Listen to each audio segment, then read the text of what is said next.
How do you handle the latest bout of injuries around the NFL training camps? What surprising Saints receiver is somebody that you need to keep in mind for your fantasy drafts this weekend and beyond? And how bullish or bearish are you on a certain NFC North rookie wide receiver? Plus, we have the three-time FFPC Main Event League champion and 2025 FFPC Pros versus Joe's drafter, Rob Tomasino, hanging out with us tonight. We've got a great show for you. Ferrell Elliott is here. I'm Eric Balkman. Stick around. Your high-stakes fantasy football hour starts now. Can't stand the pressure. I've seen greater men than me, the lesser. Broadcast live and heard around the world, you are now watching the most entertaining hour of radio on the planet. Welcome to the High Stakes Fantasy Football Hour presented by myffpc.com with your hosts Eric Balkman and Ferrell Elliott. The High Stakes Fantasy Football Hour is your home for analysis from the best players in the world. And now, because no one else was available, here are Eric Balkman and Ferrell Elliott. Solace in the scripture. Are we not all our father's sons? I became a man, nobody ever told me what a man was. Thank you, Rob, and greetings to all of you Ferrelliacs and Balkaholics. This is the latest episode of the High Stakes Fantasy Football Hour presented to you by myffpc.com. I am your slightly above average host, Eric Balkman. You can connect with me on X at Eric Balkman. That's EricBalkman. Of course, you can connect with the show at hsffhour. And of course, check out Ferrell's Kentucky Fantasy Football State Championship at KFFSC.com. Once again, that is KFFSC.com. Coming up on tonight's show, we've got a great bit of goodness to get to. I guess, I don't know, goodness is maybe not the right way to say it because we got some injuries to get to, some good, some bad. And of course, how you react to that in your FFPC drafts, whether it be the Big Gorilla, the main event, so on and so forth. We're going to give you our insight on what we would do if we were you tonight. And you can feel free to utilize that advice or ignore it at your own peril. You could post on our Facebook page at facebook.com/hsffhour. Email the show at highstakesfantasyfootball@gmail.com. If you have any questions for us, send them in now. We'll try to get to all the chat room questions, X posts, and emails coming up in the fantasy feedback segment later on in the show. Thanks to our audio engineer and my best friend, Bryce, and of course, our producer and mutual friend, Rob. Ladies and gentlemen, the FFPC main event early draft slot deadline is just hours away. Midnight Pacific time is the last chance that you will get to prep for your FFPC main event squads and main event drafts well over a month before many of your competitors are doing it. How do you do that? Here's what you do. Go to myffpc.com.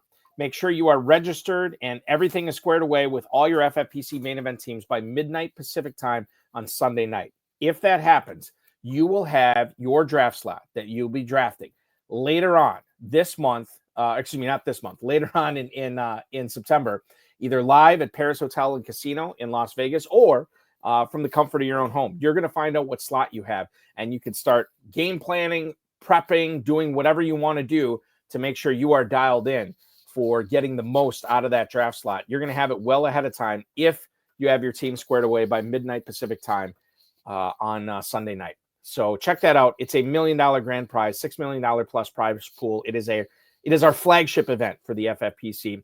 That early draft slot deadline, once again, midnight Pacific time on Sunday. The FFPC Big Gorilla Tournament is going strong. We got drafts yet tonight going on in that. Check that out at myffpc.com. A $1 million grand prize. The 7 Bananas promo is live. If you want to win a free jungle safari for 4, keep entering that FFPC Big Gorilla, and you'll increase your chances for that. $50 discount on every third team that you get in that. So check that out at myffpc.com. If you're still in best ball season, hey, that's cool too. We like to reward that type of behavior. myffpc.com is your home for not 1 but 2 best ball tournaments. The FFPC Classic Best Ball Tournament, $125 to enter, a $300,000 grand prize, and a $100,000 runner-up prize as well. If you want to play in the Superflex version of that, you still get to compete for a $100,000 grand prize, but that's only $35 to enter. So check that out, myffpc.com. And of course, for those of you who have fallen in love with Dynasty Fantasy Football, we are the home for that as well. 15 plus years, 2,000 plus leagues, None have ever folded. So check that out at myffpc.com. Enter your dynasty startups this summer at myffpc.com. Remember to like this video, subscribe to the channel, comment on the video, share it with your friends, share it with your enemies, and get notified each and every time we go live, which I have a massive announcement, something we've never done before on the FFPC YouTube channel, quite frankly, in the FFPC history.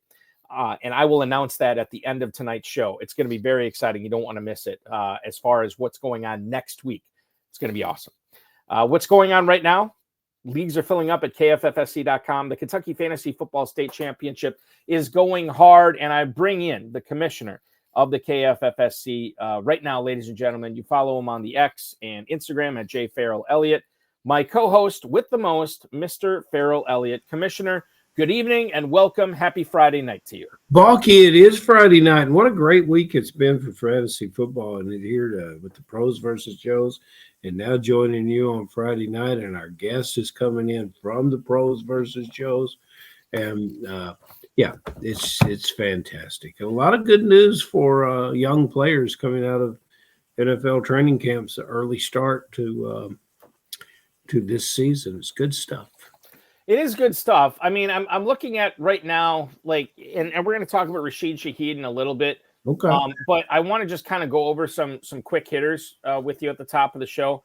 Number one, Elijah Arroyo apparently looks like a playmaker after 2 training camp practices, according to John Boyle, who covers the Seahawks for the team Seahawks.com. Elijah Arroyo now seems to be the guy there over A.J. Barner with no Noah Fant. You bumping him up your tight end premium draft boards at all, Ferrell? Arroyo? Actually, in the limited dynasty that I play, I made him a target and got him. I figured that if this team scouted him and drafted him, they had to see something. And I think even they're a little bit surprised about what they see. But they're regularly working out wide receivers, so they're trying to change the outlook of the way that team handles and moves the ball through the air. And so, yeah, but Arroyo's going to have a spot in it. And with his athleticism, there's a great deal of talk about the various places he can line up, a la Bowers from last year. Now, he's not going to be Bowers, but he might be a little better than anything we've seen from the Seattle tight end position in a while. Next up is Jacksonville. Tank Bigsby, apparently. John Shipley covers the Jaguars for SI.com, said if there was one running back on this team that stood out throughout the practice today, it was Tank Bigsby. And I think this is worth bringing up, Ferrell, because Tank Bigsby would normally shine when the helmets are on, the pads are on, and it's full, as close as you can get to full tackle practice. Mm-hmm. It was one of those things where it was helmets and shorts. That was it today. And Bigsby stood out. I think that's good news if you have Bigsby or if you're looking at drafting him over ETN, over Bichelle Tootin, over LaQuint Allen. This is a very ambiguous backfield, and Bigsby, I think, took a step forward here. We've had a hard time being right about the Jacksonville backfield and the Jacksonville team over the years. And so this is not something that I am looking to do. And I don't think he's going to drop much in the draft because of this conversation. So this is a player that I will be personally avoiding and will somewhat underscore my lack of meaningful commentary about it. The news was not all good today. Darnell Mooney was the bad. We'll get into the bad here. Zach Klein, who covers the Falcons for WSB, reports that Mooney has a shoulder injury, suffered a shoulder injury today, and, quote, will miss most of training camp. Now, we don't know if this is the same shoulder that he hurt last season. It's not like the Falcons have another guy ready to step up into that number 2 role. They have Kaderil Hodge. They have Ray McLeod. And then they inked DJ Chark to a contract later today. Hopefully Mooney recovers. I feel like I have to move him down my boards a little bit, even though I really like this player, Ferrell. When you look at that Atlanta passing game, are you bumping up Pitts at all? Is there somebody that you look at late? How are you drafting Darnell Mooney now that we know he's probably going to be missing most of training camp over the next 4 or 5, even 6 weeks? I was trying to warm up to him during the Pros versus Joes. The more I looked at him, the more I was beginning to do that. But it's he's the type of player, body, physique, and skill set that doesn't respond well to shoulder joint injuries. They're just basically things that he has to do. I like I don't like any player to be injured, but if you're in fantasy ball, if you want a guy that struggles with injuries, you want a bigger player that can still physical his way to make certain catches, to make the proverbial 50-50 catch. Mooney's not going to make any of them, and if he's hurting, he's going to make less than them. So I don't know. He's a run after catch guy for me too. He should be elusive. He runs sometimes like a running back. All those things come to play and make you somewhat skittish about him to repeat some of the success he's had. Put that in the fact that he is still a Falcon, and you continue to be further discouraged about his opportunities. You know, I think I am leaning towards, and everything you said, I respect, obviously, but I think I'm leaning towards buying the dip on Mooney. This is a player that I was already in on. He was wide receiver 51 at the 10:03, according to FantasyMojo.com. That's Darren Armani's website. He is the godfather of the Pros vs. Joes Challenge. If you are playing in the FFPC, highly recommend you get a subscription to FantasyMojo.com. And so I would imagine with this shoulder news, he's probably going to be dropping in the 12th or 13th round. I might be able to get him as wide receiver 6. And if that's the case, whether it's in best ball, whether it's in managed leagues or whatever, I'm still on board for that. It's a long season. He is not a rookie. He is not a second-year guy that he needs all these reps. I don't think that there's an obvious guy ready to step in for him. I am not a DJ Chark believer. So I think when Mooney slips to that 12th round, which he inevitably will do, maybe even later than that, I'll be scooping him up. That's fair enough, as long as it's after Pittman. Wow, it only took us 12 minutes to get Pittman into the conversation. And I agree with everything you're saying. However, if his injury is a nagging one throughout the year, the kind of athlete he is, what he does to be successful could be put in peril. The other thing I want to bring up here, we got Rob Tomasino coming up, the FFPC That's a Pros good guess. drafter. Dallas Morning News is Calvin Watkins was asked Brian Schottenheimer, the head coach of Dallas, about the running back situation. And Schottenheimer hinted that a rotation could be the way that Dallas goes once the season starts. Watkins listed Javonte Williams and Miles Sanders as the two guys who are competing for the starting running back job in Dallas. Did not mention Jaden Blue, and obviously we saw the report last week from a former Cowboys coach saying that that he's been lazy and they've had to force him and kind of kick him into gear, kick him in the rear to get him in gear. Basically that's what it was. So here's the thing: Javonte Williams has not been good in several years. Miles Sanders has not been good in several years. I am still we got the KFFSC Dynasty rookie drafts going on right now. I've gotten Jaden Blue in at least 2 of them already. I'm still on board with that. As far as redraft goes, again, this is a player I'm buying the dip on. I feel like if you can get him as running back 5, that could really pay off. And with the news coming out of Dallas not being glowing, I feel like this is the opportunity to buy Jaden Blue now before he starts turning heads in the preseason. I agree with that. Players that come in and get labeled publicly lazy usually have a chip on their shoulder. Maybe it's coaches that are trying to light the proverbial fuse in this player. I've seen coaches talk to players about being lazy, thinking lazy, having a hard time focus, line up wrong. There's nothing more entertaining for me than you go to a practice and you got the guys lined up and some coach runs screaming onto the field at one player that he's lined up in the wrong place. The poor player's trying to figure out all these aspects of the play call, and it can be a difficult process for him. But yeah, let's just give the young player a break and see how he shakes off the lazy label. I want to get into New Orleans here. Rashid Shaheed, according to Aaron Summers, who covers the team, says that he put on weight this offseason to hold up better against contact. Rashid Shaheed weighs in at 190 pounds at the start of this season. At this time last year, he weighed 180. This is his 4th year in the league. He's coming back from a torn meniscus that he suffered last season. Apparently looked completely recovered from this torn meniscus, not now, but all the way back in May, per Matthew Paris, who covers the Saints. He averaged 16.6 yards per reception in his career. Before he got hurt last year, he was on pace for just under 1,000 yards and 9 touchdowns. John Daigle from Established Run, another Pros vs. Joes drafter that we saw this past week, Ferrell, posted that in the games when Olave and Shaheed were healthy last year, I think it was like 4 or 5 games, Shaheed actually out-targeted Chris Olave by like 8 or 9 targets. Now, I know target, it's like the T word on this show. We don't like to talk about it. We like to talk about receptions. But when you talk about where these players are going in the FFPC Big Gorilla over the last 3 days, knowing what I just told you, what John Daigle said about Olave being out-targeted by Rashid Shaheed, you have to pay 7th round draft capital, sometimes 6th round draft capital for Chris Olave.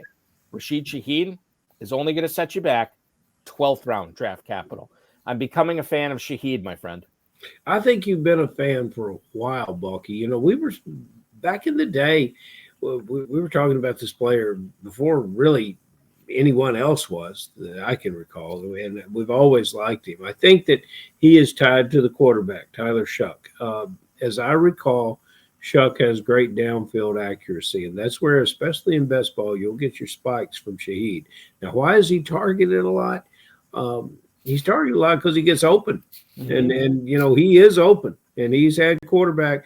You know, say what you will about Mr. Carr. There's a quarterback that could run through the progressions. Now he gets at the other end of the spectrum with a rookie quarterback. A rookie quarterback can lean on a player that gets open and has speed. So, and also Shaheed could look a lot different in what they ask him to do with this quarterback. So I'm with you, Balky.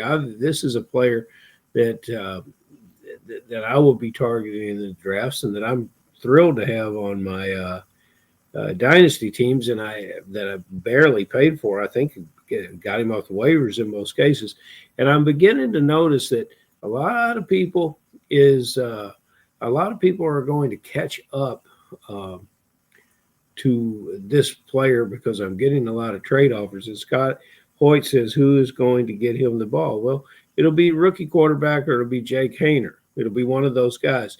And they won't win many, many games for New Orleans, but they will successfully present this player with enough opportunities to catch 70, 75 balls. If he continues to separate and get the yardage you're talking about, a few touchdowns, that'll be quite an acquisition for the 12th round. The level of expectation you have for a player in the 12th round goes increasingly down. While Scott Hoyt brings up a good point, I think that's a question I would ask for somebody like Olave, who's going in the 6th round. Who's going to get him the ball? Yeah, that's a good point. And Scott, you know, it's not a bit of a mess. It's not. You've got good young players who are competing for the position. It was a bit of a mess last year when you had an injured veteran that can't shake it off. Now, the only time that the New Orleans quarterback room it begins to look like a mess to me is when they ask the tight end to start playing quarterback. They have young players competing for the job there. How good they are, I don't know. We'll find out. But I think they're good enough to get the ball to Olave and Shaheed. And obviously Shaheed, if you miss on him in the 12th round, doesn't really hurt your draft at all. Let's go to Washington, Ferrell.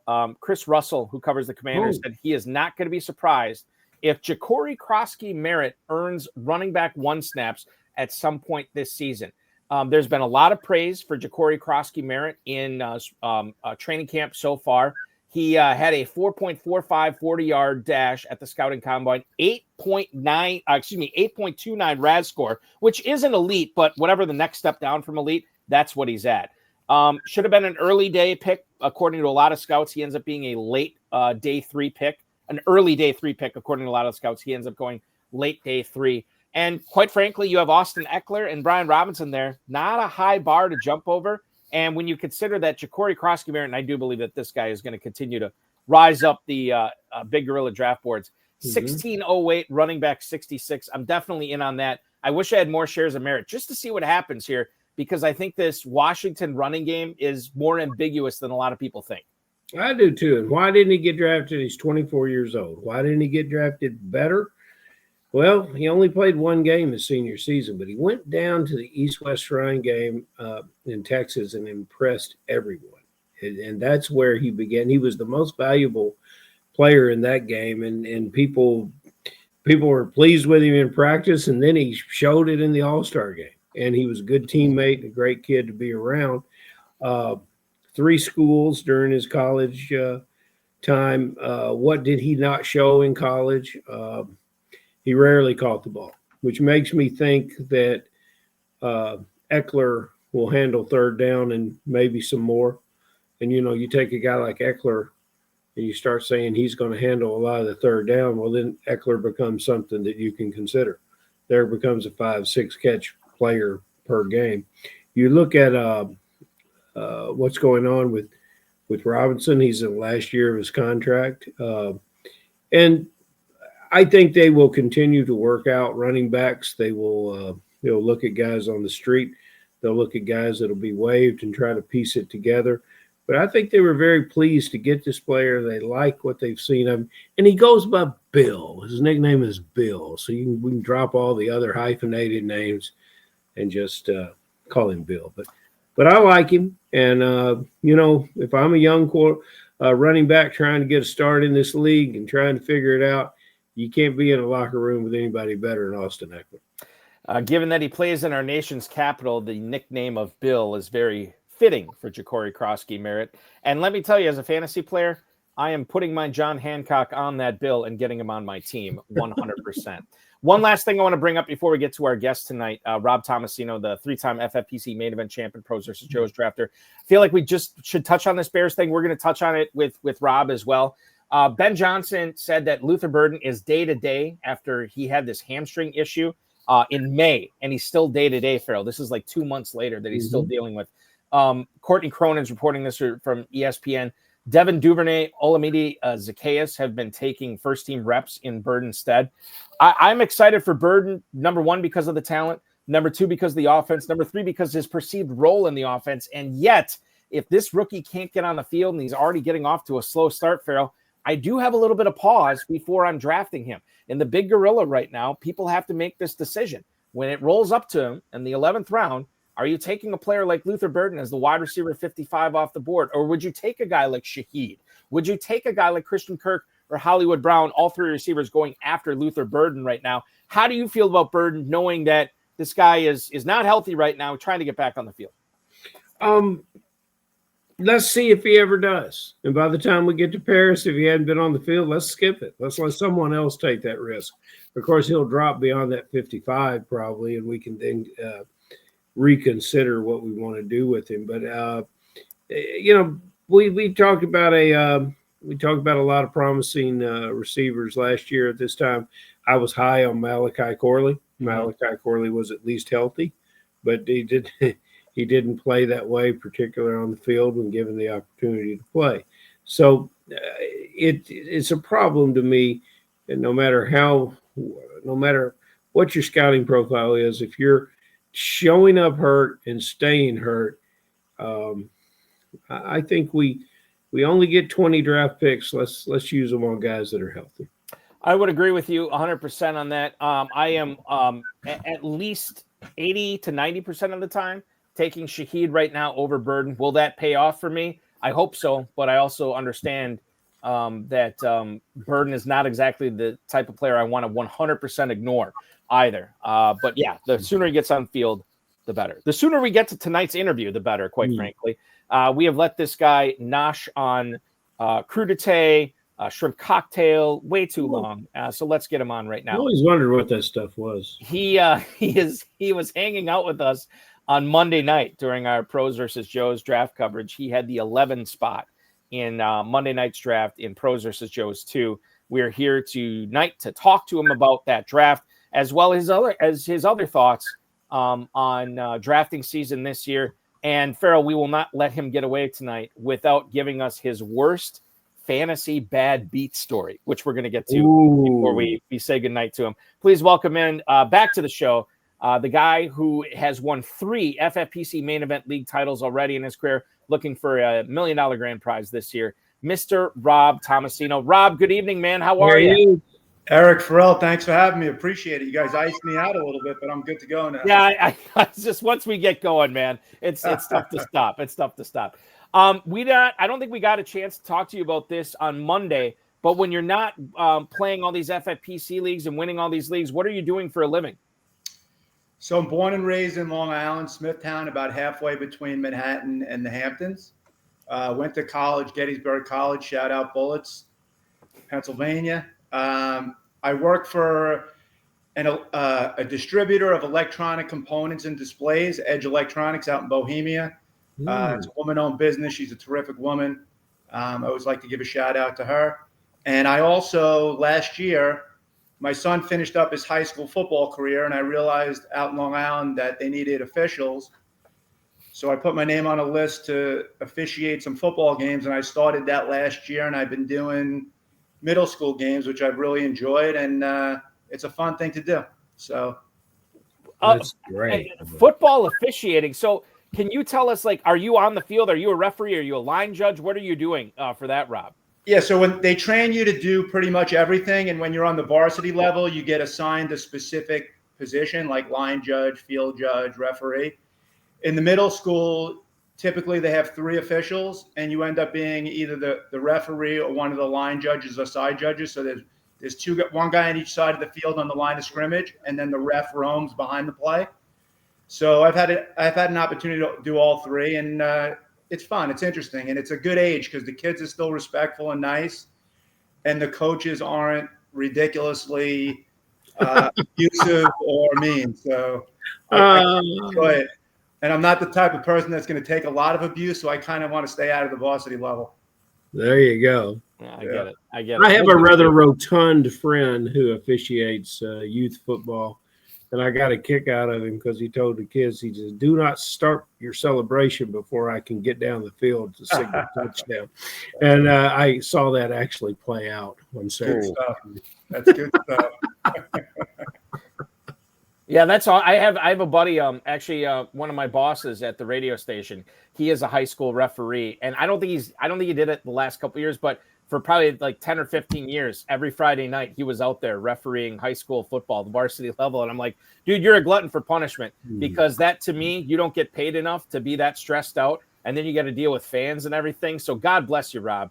And I know you said the coaches and the players, they're at the right level for you right now. And, exactly. and I'm sure it's enjoyable, but I think about that. I used to be a Little League, and then I moved up to Babe Ruth umpire. No. Calling balls and strikes and on bases. Never again. No thanks. I'm out of that game, man. I'm out. Yeah, baseball is too boring. And being an umpire is too boring. You know what's not boring is drafting in the pros versus Joe's. My friend. Yes. 96 hours removed. How do you think you did? Oh, boy. So it's funny because I told you guys this was my first draft. I knew it would be a learning experience. The good thing was first best ball draft. First best ball draft. No way. The good thing, it was a free learning experience. But, I asked my nephew who does a bunch of best ball drafts. I asked Joe, the bagel guy who I see every morning on my way to work. He does a lot of best ball drafts. And they all kind of told me the same things. And unfortunately, I didn't execute a lot of what they were telling me. When I look at my draft, if this was an FFPC main event team, I would love it, but it's not.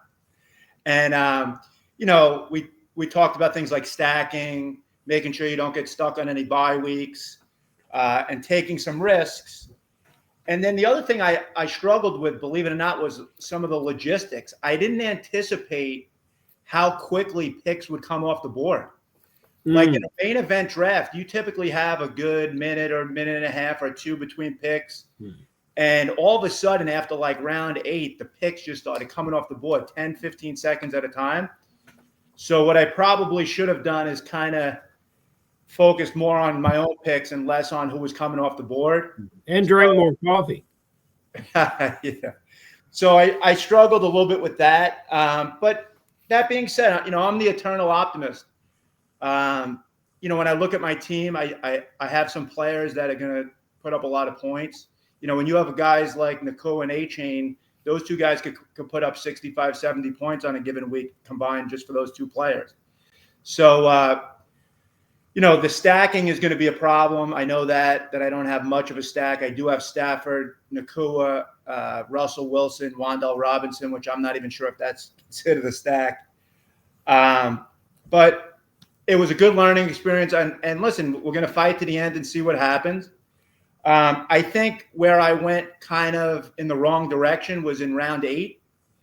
If you look in round 8, after I made what I thought was 7 solid picks, I was kind of staring at Mahomes and saying, I feel like he's not the right pick, but I just couldn't wrap my arms at the time around Matthew Golden or Ibukwa, but I think I should have, because if I would have gotten one of those two guys there, I could have gotten Bo Nix on the turn, and that would have probably been a better fit for my team having Cortland Sutton. So we have Rob's draft up here. You can see it. He is from the 11 spot there. It's the one that starts off with Nakua, Achane, and Cook here. And you say that you weren't like, you would love this if this was a main event. I don't know, man. Like, I guess I feel like you don't have maybe some of the multipliers, the bonuses, the stacks and everything.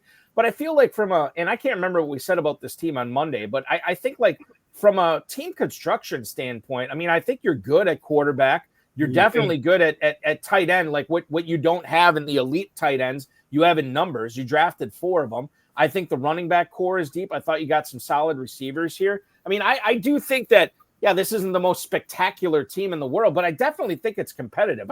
I feel like you're selling yourself a little bit short on this one. I like this squad, Rob. Thank you. I appreciate that. That being said, you got to be 1 out of 12. So right. Yes. That's where it becomes a struggle. And I'm not interested in the Sox, by the way. So, listen, anything could happen. If my team stays completely healthy and I get through weeks 12 and 14, which are going to be tricky for me on the buys, you never know. Maybe I can get out to a lead or something. You mentioned the Egbuka pick, and he went to Davis Maddock here at the 9-12, as it were. And obviously with the Chris Godwin news that we found out that this guy had a second ankle procedure, and it's allegedly just a cleanup, but we don't know how that's going to go. And it certainly looks like Chris Godwin is not off to the start of the training camp and the preseason that he wanted and that the Buccaneers wanted. So we've seen Egbuka go up. We saw Steven Nirgalos, who drafted in Pros versus Joe Sunday night. He just got done with the main event tonight. He said Egbuka went in the 7th round there. Is there a sweet spot, Rob, right now for you with Egbuka? Where should he be going in FFPC drafts, knowing what we know about Godwin? That's a tough one, only because Egbuka's a baller. I mean, he's an Ohio State guy. He's got the tools. If you look at Godwin last year, he was really going off until he got hurt. Like Ferrell mentioned, I'm not big on drafting guys that are injured ever. Like, guys got a hamstring, I put a line through them because hamstrings don't go away mentally or physically during a season a lot of times. Good point. But, here's the thing. You still have Evans, right? You still have Bucky. You still have Otten. You still have Godwin when he comes back. McMillan was good for them last year. So I think the key news here is that he's going to get opportunity, right? So he has an opportunity to ball. Mayfield came out today and said amazing things about him. Said he already knows most of he could be plugged into any of the positions. And listen, the Buccaneers are going to be a real powerhouse on offense this year. They got a lot of talent. They're going to put up points. That being said, you got to move them up, maybe slightly ahead of your Christian Kirks and maybe even your the guy on Golden, in that range, like slightly above that range. So maybe 7th round, 8th round in that range, but definitely an upside guy now, especially if Godwin misses 3-4 weeks. Speaking of rookies, and Ferrell, I'm going to handle this next question. I'll let you talk about the favorite and least favorite picks for Rob here. But noticing your team here from the 11 spot, no rookies drafted on this squad. And I don't know, maybe that had something to do with Davis Maddock at the 12 spot taking whatever it was, 6 of them or what have you. But no rookies. I'm just kind of curious. Do you think rookies tend to be overrated that at this point of year that we should be looking more towards the veterans? Or was this just, hey, I happen to just like a veteran better than every rookie on this board when it came time for me to pick? So I'm going to chalk this up to like mental stubbornness on my part. Like for me, when I see like the Mahomes is the typical example. I saw Golden play at Texas. He was really good. A lot of these other guys I've seen sporadically in college, and I feel like it's a mistake, but I tend to lean towards what I know over what I don't know. And if you look at my team, I didn't draft any rookies, and that wasn't on purpose. My goal was to try to take some risks. But I do have a bunch of younger guys on my team. There's a few second-year guys. I took some risks at the end, and we'll see what happens. I mean, when I looked at the draft, I could have – my choices when it came to rookies in kind of that sweet spot, I don't like to go off of the board, so to speak. So when I have that, draft dominator up there and there's 20 or 30 guys on that list, I'm not going off that list because they know a lot more and they've done all the analytics. And I like to pick who I want, but I also don't like to reach, right? Yeah. So if you look at when I took James Cook, I could have took Hampton, right? But I prefer James Cook over Hampton. Mm-hmm. The Golden over Mahomes, that's something I probably should have done. I should have taken the risk there. And then Loveland, he was available when I took Jonnu Smith. But two things about Jonnu Smith. One is I'm a Steeler fan, so I'm excited about him. And I don't typically draft like that. But Jonnu Smith carried my team in the second half of last year on the Dolphins when he was getting a bunch of, 8-9 catches a game. So I remembered that, and I took him. So I feel comfortable with those decisions. I just wish I wish I would have taken Golden, though, and Knicks. Just to follow up on that, on this, Rob, why do you like James Cook better than Omari and Hampton this season? So I don't think the contract situation is an issue at all. James Cook, I thought, was great last year. Omari and Hampton, listen, he's going to get a lot of carries. He's going to, especially with Najee with the eye injury from the fireworks. But I don't know. I'm not sure he's going to catch passes, Hampton. I'm not sure. I think he's going to be kind of like a mostly a running and a touchdown guy. And I think Cook has higher upside potential. Mm. When I look at your team, I see some upside. I'll tell you what I realized about your team. Okay. When I looked at it and realized there were no rookies over there, is you're not a dynasty player. Am I correct about this? Nope. Yeah, that's exactly what I said. Well, this guy doesn't play dynasty because that's what feeds all the draft movement of the rookies is our dynasty players. So you came to this format and looking at it. Tell me somebody. This is a forerunner to a question we often ask at the end of the show. But who wish you didn't have? Because you don't have any free agency, so you're stuck with it. Yeah. Right. Even if you don't like them, you got to learn to love them. So, but as it rates today, who do you not like, and who are you very excited about having? Especially maybe some of the guys towards the end of the draft. So, Freiermuth was kind of like that was like a last second thing when I was struggling against the clock, honestly. So I don't love that pick, and especially that I have Smith too, but hopefully one of them will emerge. And I don't like the Mahomes pick. I've gone through that. The guys I do like is I love Marvin Harrison in the 4th round. I think he's a huge value. You can never call your first and second picks your favorite picks because everybody's first and second picks are usually your favorite pick. But I do love A-Chain and Nakua. And then Cortland Sutton in the 6th round, I think, is a great value. And then late when I chose Dowdle and Corum, especially Dowdle, I think he has a chance to emerge. Dowdle, he was good with the Cowboys last year. Carolina's a wild card to be a better team this year.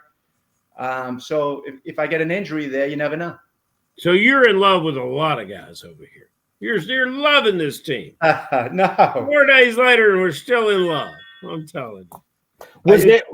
Was Mahomes, Rob, the least favorite one for you? Without a question. Okay. Without question. Yeah. You just couldn't resist, though.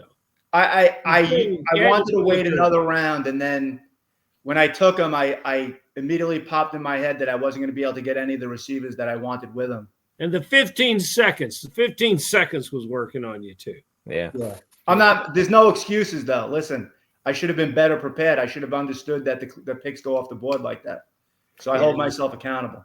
I don't think there's any excuses for the players that were listed in question 6. Balky, can you think of any? You want to You want to go ahead and pop this one out there? Well, I'll just say this. Like, I don't – there is a couple of Kentucky leagues I'm in right now where Quinshon Judkins is still on the board, and I haven't really found, like, the sweet spot of when's the right time to take him.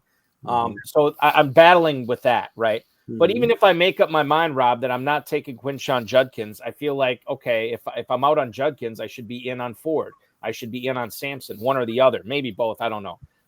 But how are you, and I should say, how should FFPC players attack this Browns backfield, knowing that Judkins was supposed to be the guy, and now it looks like he may not be the guy. For sure, he's not the guy right now. And then when the season starts, I mean, who knows? My big thing with running backs is I hate to take running backs on teams that I know are going to be bad unless they catch passes. So I would avoid the whole trio. And the other thing about Sampson is Jerome Ford, when given opportunity, has been good, right? I mean, it's strange. You watch the guy, and he doesn't look like much, and then he's running 50 yards down the field. So I think he definitely gets the first shot. Judkins, I don't think we're going to see him at all. I think, they're talking his story is Kareem Hunt-like. And, the Browns aren't even signing him to a contract yet until this whole thing plays out. So, from an opportunity standpoint, Sampson might get an opportunity, but I just don't think it's going to pan out to a lot of scores or a lot of fantasy points, in my opinion. Mm-hmm. Interesting. Let me ask you something. Go ahead. Balky teased it earlier tonight.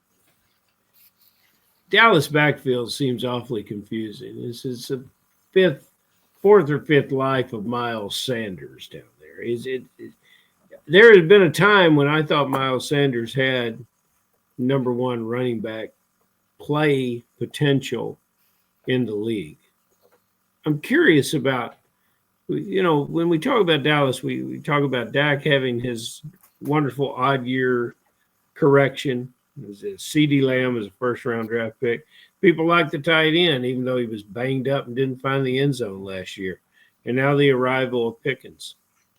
But how's all that going to come together in a passing game without a what I consider an NFL quality running game? And is Miles Sanders going to help that? So I feel like Miles Sanders is a one-year wonder. He had that 1 year in Philly where he was solid. Mm-hmm. He didn't really catch any passes either that year. He scored a lot of touchdowns. He ran the ball well. But you guys touched on it earlier when you talked about Jaden Blue. When you watched Texas last year, Jaden Blue was, when he touched the ball, which wasn't often, he was a game breaker. And I would rather take a chance on a guy like Jaden Blue, even if you have to wait a little bit, because I think he ultimately gets on the field, where Miles Sanders might get some opportunity early, but, it's kind of like that 3 yards in a cloud of dust, and I don't think Dallas is going to give him, 17, 18 carries a game. Javonte Williams is going to get touches. So I don't like Miles Sanders in any way. I would stay completely away from him. Yeah, it's funny as I just had to make a draft pick in one of the Kentucky rookie drafts, and while we were talking right now, because I don't want to hold up the draft, and I considered Miles Sanders. This was a rookie free agent draft, 5th round. I'm like, okay, I can see his path where it could be successful this year. I ended up taking Keaton Mitchell instead, just because if Henry were to go down, I think Mitchell's going to play a big role in that backfield. So even with all those things considered, I still couldn't pull the trigger on Sanders, understanding that maybe his pathway to the starting gig is quite a bit shorter than Keaton Mitchell's is in Baltimore. I'm with you. I probably even in a 20-round draft, like it's difficult for me to say, hey, yeah, this is a good investment on a 14th or 15th, 16th round, whatever pick would be. Some guys just, even though they're not old, they feel old. He feels old to me. It does feel old. Yeah. He's lost a step. He didn't last year. Like I don't even know if there were 3 or 4 good highlights of him last year on Carolina. So he injuries have sapped some of his athleticism, and he just did turn 28 too. So it's not like, I mean, in real life, he is not all that young anymore. He's getting up there. Right. And I think it's funny because I don't think anybody's drafting Miles Sanders because of who he is. they're drafting him because of this ambiguous backfield in Dallas and just trying to get a share of that. Now, whether that pays off or not, I don't know. But I'm with you. I'm probably more often than not drafting Sanders than drafting him. Colston Loveland, he has this shoulder injury. Apparently he's recovered. The Bears are saying all the right things. Colston Loveland saying all the right things. Right now in the FFPC Big Gorilla, Rob, if I look up his Loveland, that is, if I look up Loveland's ADP, tight end 14 at the end of the 9th round. Does that seem right to you? Is that a spot where you would look at him, drafting him, or would you let him go even further, or maybe let somebody else take him? So this is a tough one because he's coming off surgery for an AC joint, I believe, which that's a painful injury. They drafted him 10th overall, so they might have kid gloves on him a little bit. But I think he has tremendous upside if he gets on the field right away. That's a big if. But that could end up being a pretty dynamic offense too if things click. And obviously you have Ben Johnson. You have to look at how the Lions used their tight end, which was very effectively also. But again, I'm not a guy that overdrafts guys that are injured. So to me, it would depend on what other tight ends was sitting there in the same range that he was sitting there. And if there's one that I like that's not injured, I'd probably lean in that direction. Maybe in a best ball draft, he might be worth it because maybe 4 or 5 weeks into the season, he has higher upside than the other guys that you would draft ahead of him. It's interesting to think about that. Ferrell, have we talked about Loveland at all? Where do you fall in on this?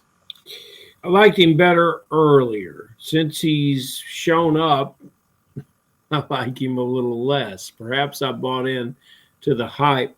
The physicality side of it, I'm looking for a tight end. I'm looking for a young tight end that can break through of the 50 to 65 catch log jam of tight ends that are currently in the league, like we're just talking about Freiermuth, like I believe Goddard is.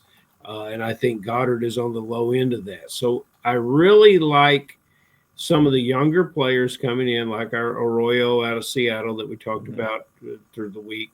And I'm willing to give this guy the benefit of the doubt and look at him in preseason and see if he's healed.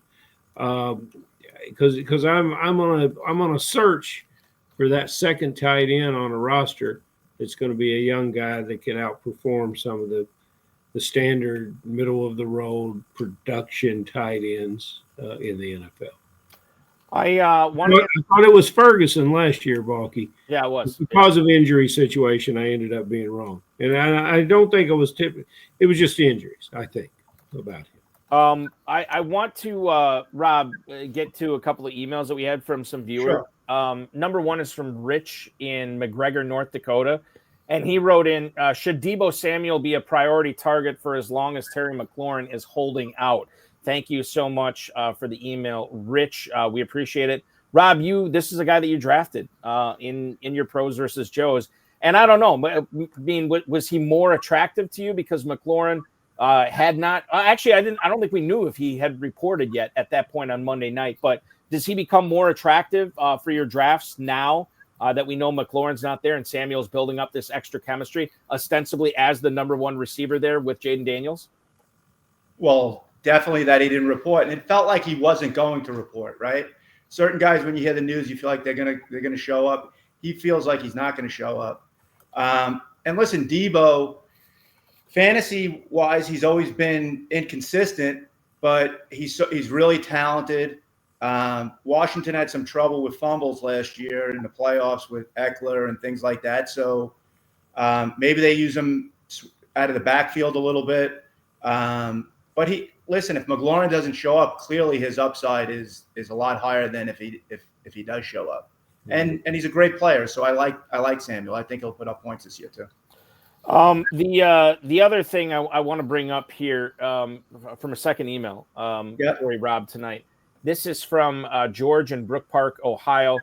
He writes, any thoughts on Elijah Mitchell running as the second running back for Kansas City? Good luck this season. That is George in Brook Park, Ohio. Thank you for the email, George. Yeah, Elijah Mitchell behind Isaiah Pacheco right now. do we glean anything? I mean, there's a lot of people that were on Brashard Smith this year too, and obviously Kareem Hunt still hanging around. Chiefs running back situation, I feel like if you get it right, rightly or wrongly, that's going to set you up for fantasy success here. How are you handling it, or going to be handling it in your drafts this year, Rob? That's a crowded backfield. For me, it's an avoid. But if I had to pick one, Pacheco 2 years ago was phenomenal. Then last year he looked like he was coming back from an injury the whole year, and every time he ran, he just didn't look like the same player.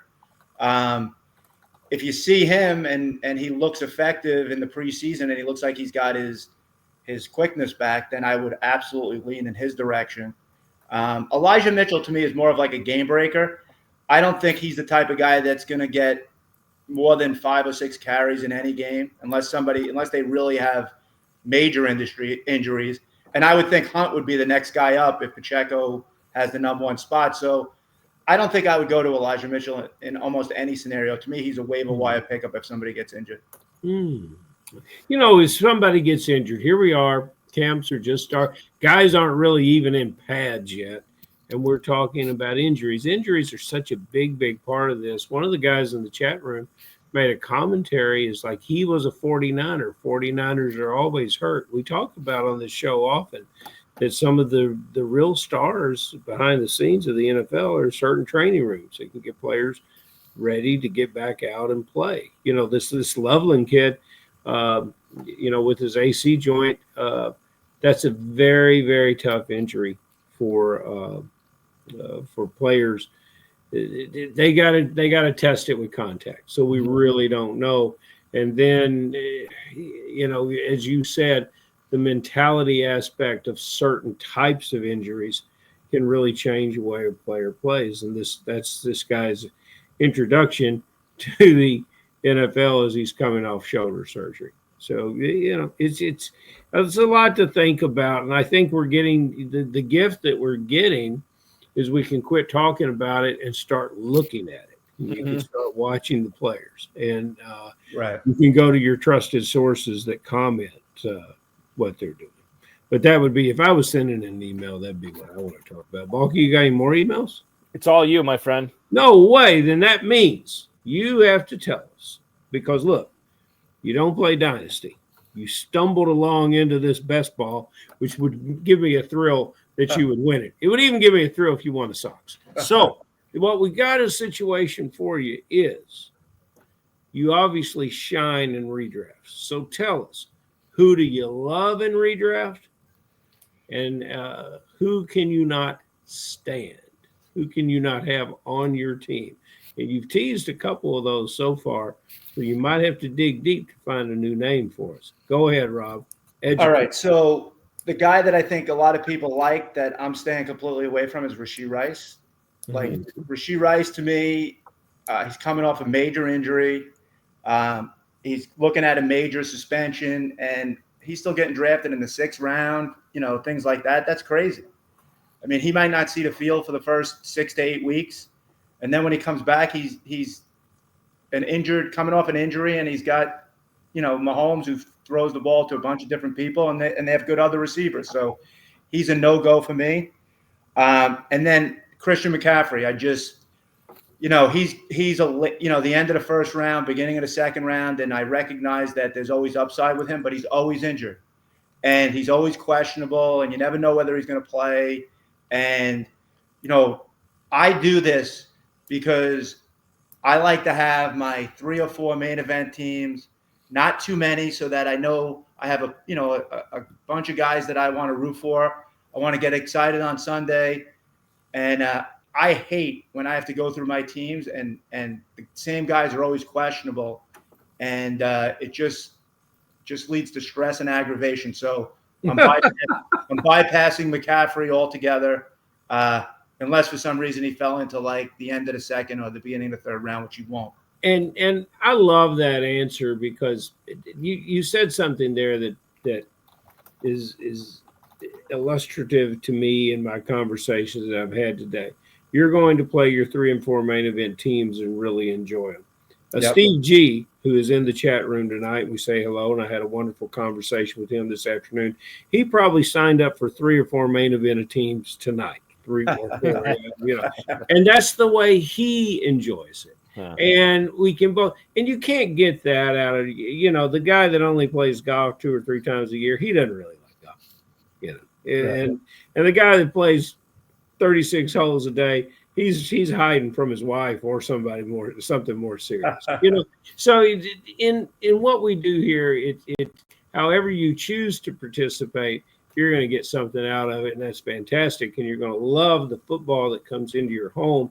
Definitely. The way that you can consume it. And that's what I can't wait for is getting together with everyone at the Paris Hotel and Casino on our viewing party Thursday night. But, Balky, we got a Friday night viewing party or no? What's going on here? That is up in the air. Up in the air. My personal opinion, and I don't want to hold the FFPC to anything, I believe it's going to happen.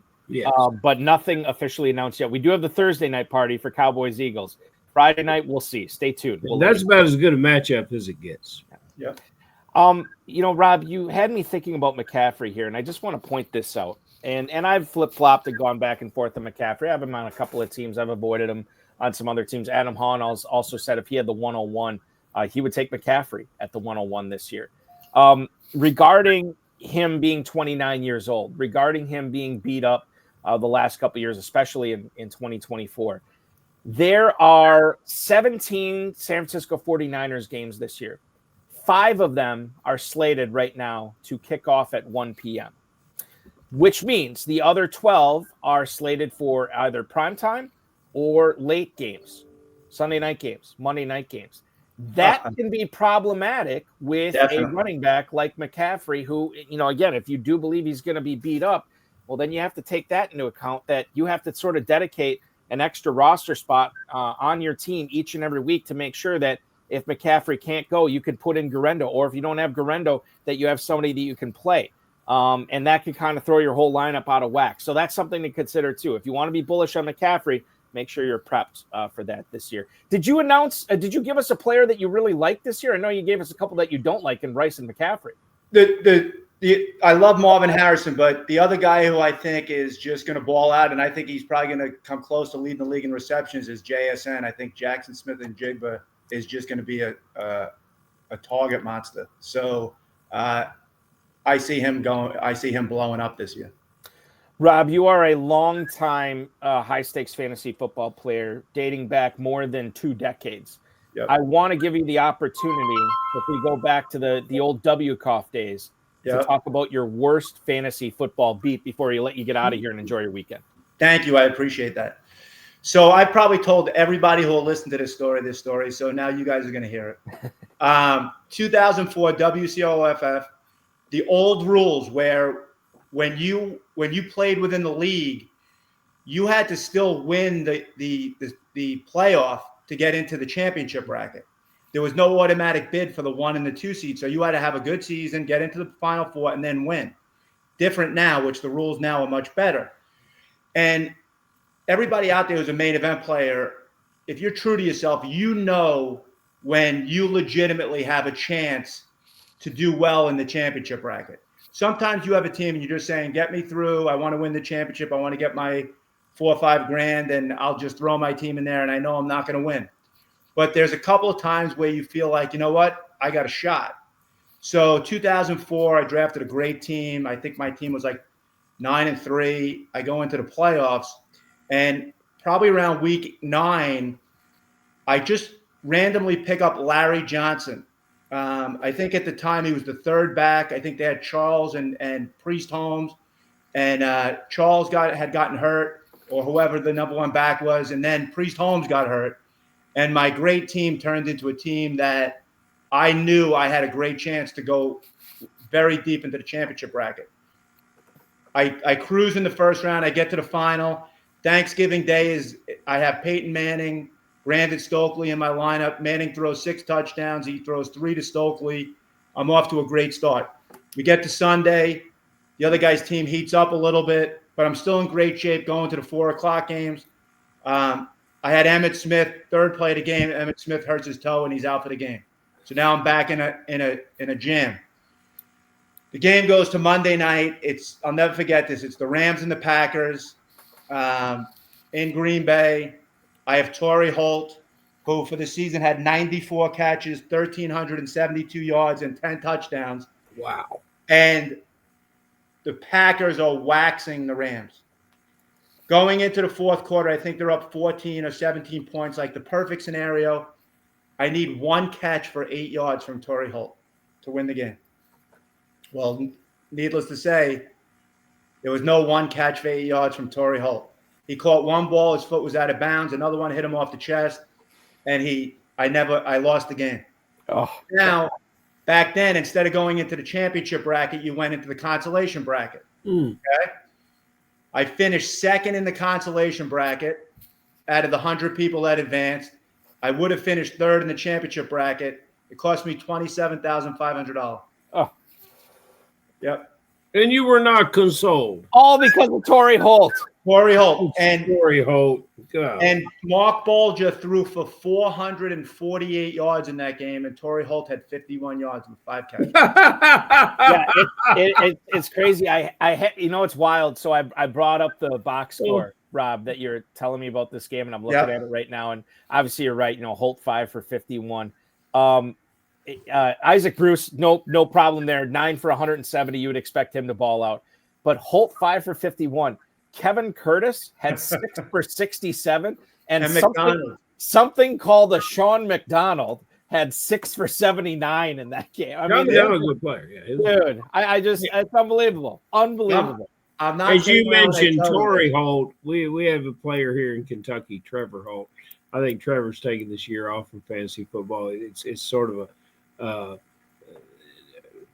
stress situation that is now just reacting over the fact that he lost the championship here in Kentucky by 2.38 points, and he had 4 receivers each and he had 4 passes that 2 receivers, if they had caught them, would have won. He had 2 Eagle receivers and 4 drops in the second half of it. Yeah, it's terrible. Yeah, Jesus. By the way, in that game, Torrey Holt did not have a catch from the 6:45 mark of the third quarter till the end of the game. And again, they were getting waxed. They were down by like 30. Perfect scenario. And stuff like when stuff like that happens to me, Rob, where it's just like it's just an unbelievable situation that plays out. I just say like it was never meant to be. Wash my hands of it, because that should never happen. But I'll tell you what should happen more often. Rob Tomasino on the High Stakes Fantasy Football Hour. Guys, thank you so much. Great job tonight. Thanks so much. Listen, good luck at Pros versus Joes in the main event this year. Hopefully, if you win the $1 million, that lets you forget about that nasty Torrey Holt game from 2004. Enjoy your weekend, man. This was a treat, man. Really appreciate you coming out. Thank you, guys. Really appreciate it. Have a great night. You do the same. That is Rob Tomasino, 3-time FFPC Main Event League winner and Pros versus Joes drafter. Will he win the Pros versus Joes challenge this year? Will he win his league? Will he win overall? I don't know. He'll be rookie free if he does. He will be rookie free if he does. And then Rob will set the standard next year. You want to win Pros versus Joes, don't draft rookies. Don't draft any rookies. And I mean, you talk about you just mentioned things that should not happen. There really shouldn't be baseball talk in the chat room.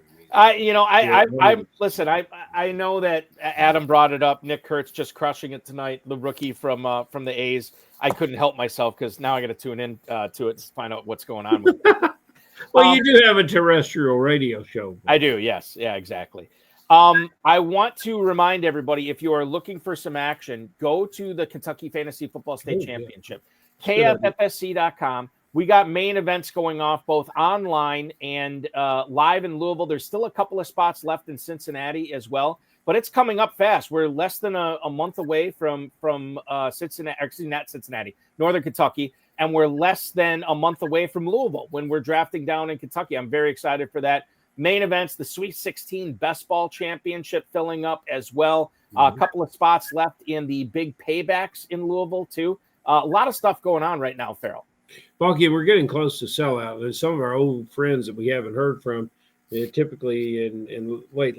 People go on vacations, and I've just become aware that they have relatives that get married and things like this during the summer, and I just really I just want everybody to sort of tighten it up and not miss out, because we are running out of some time slots. But we have a big online schedule, and people from around the country, people that cannot get here, for our amazing weekend, August 22nd through 24th.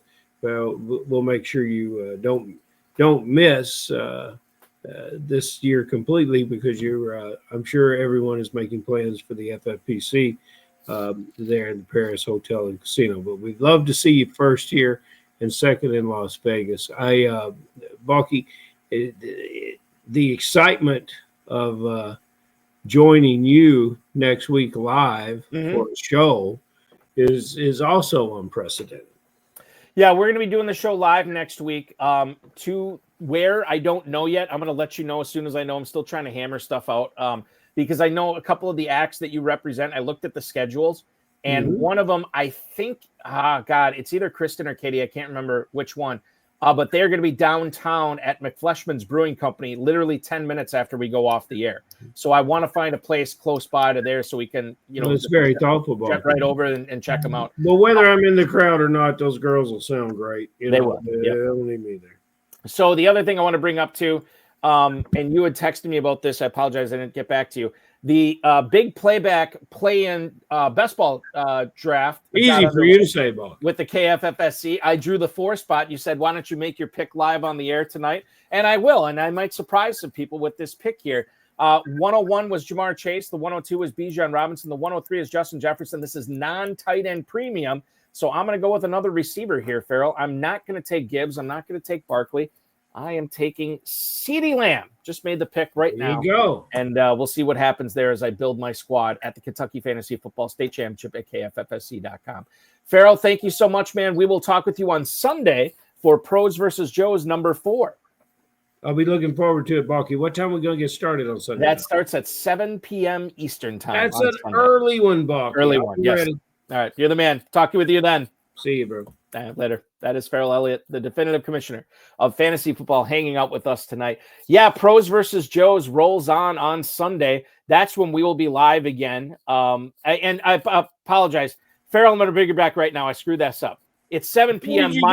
7 p.m. my time. It is 8 p.m. Eastern. 8 p.m. Balky. That's early. Yeah, it is early, but it's not as early as 7. So there you go. 8 p.m. I'll see you then. Ferrell Elliott will be joining me at 8 o'clock for live pick-by-pick coverage this Sunday night of the Iron Maiden division of Pros versus Joes. The Joes include Brian Lindo and Jeff Cusmano, Albert and Kyle Leach, Petri and Larson, Brad Petri and Darren Larson will be drafting in there.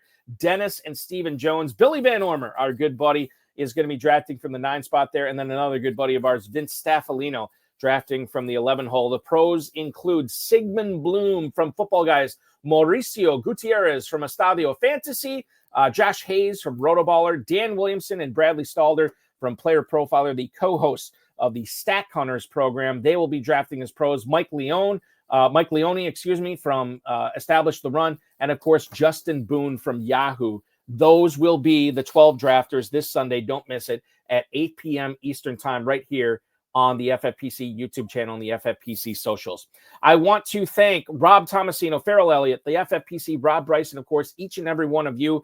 In case you missed last night's Insider Access show this past Thursday on Better Sports Network and on the FFPC and BSN socials, Ryan Kramer from the Sports Gambling Podcast and the Vegas Sports and Information Network joined us. He's also drafting in the Pros versus Joes coming up this week. He and his co-host, Sean Green from the Sports Gambling Podcast, will be handling live FFPC draft coverage with Aiden LaCourrier and Dave Tripoli this Wednesday as well. So you're going to get live draft coverage from them. And then, of course, this Thursday night, we go live again on the Better Sports Network with live FFPC Best Ball Tournament coverage. Ferrell and I will be live next Friday covering a Big Gorilla draft, which you can register and sign up for now. If you're keeping track of this in your head and you're counting, you're like, wait a minute. That means there's Pros versus Joes Sunday, Monday, Tuesday. Aiden, Terp, and the Sports Gambling Guys on Wednesday for a live draft.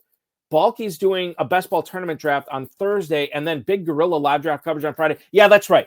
It's live draft coverage week. We're doing 6 days of live draft coverage every night except for Saturday. We will be covering a live draft, whether it be the Big Gorilla, whether it be best ball tournament, whether it be main event, whether it be Pros versus Joes. We're covering a different FFPC format every single night next week, except for Saturday. So check that out. It all begins Sunday, the FFPC live draft coverage week. on the FFPC YouTube channel. It's going to be awesome. The Big Gorilla Tournament, the main event, the FFPC Best Ball and Superflex Best Ball Tournament are ripe with entries available for you. Check that out. Remember, main event early draft slots that you got to get in by midnight Pacific time on Sunday night. So make sure your main event teams are squared away, and then you will get your early draft slot, or you'll get your draft slot for the main event early on August 3rd, well ahead of many of your competitors this year. Big Gorilla is crushing it right now. We got drafts going on. We got a midnight draft coming up in 45 minutes with spots still available in that. So make sure you're registering for that. And Dynasty Startups also available at myffpc.com. Remember to like this video, subscribe to the channel, comment on the video, share it with your friends, share it with your enemies, and get notified each and every time we go live, which will be Sunday night at 8 p.m. for Pros versus Joes. Thanks so much for watching, everybody. Really appreciate each and every one of you. Your weekend officially starts now.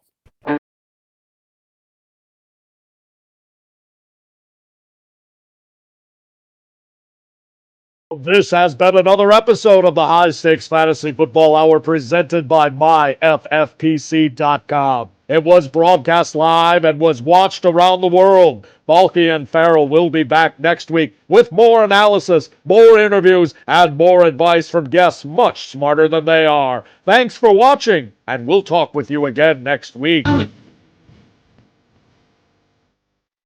I want to piggyback on that just to let everybody know that the midnight draft is now sold out. We filled that up tonight. So there are no more options for you tonight to draft in the Big Gorilla. However, you won't have to wait long. Get a good night's sleep tonight. Go to bed because we got Big Gorilla drafts kicking off at 11 a.m. Eastern time tomorrow morning. You can draft at 11, 1, 4, 7, 8:30, 10, and midnight. That is all tomorrow for the Big Gorilla. Of course, main events going on tomorrow as well as the Best Ball Tournament. It is drafting season. This is our last show of July of 2025 for our Friday night edition, and you just don't have any excuses anymore. Adam Hahn pointed this out in the chat. Less than a week until we get real NFL preseason football going on. As Penny Lane from Almost Famous says, it's all happening, and it's all happening at the FFPC. Register now, myffpc.com. Thanks for watching, everybody. Really appreciate it.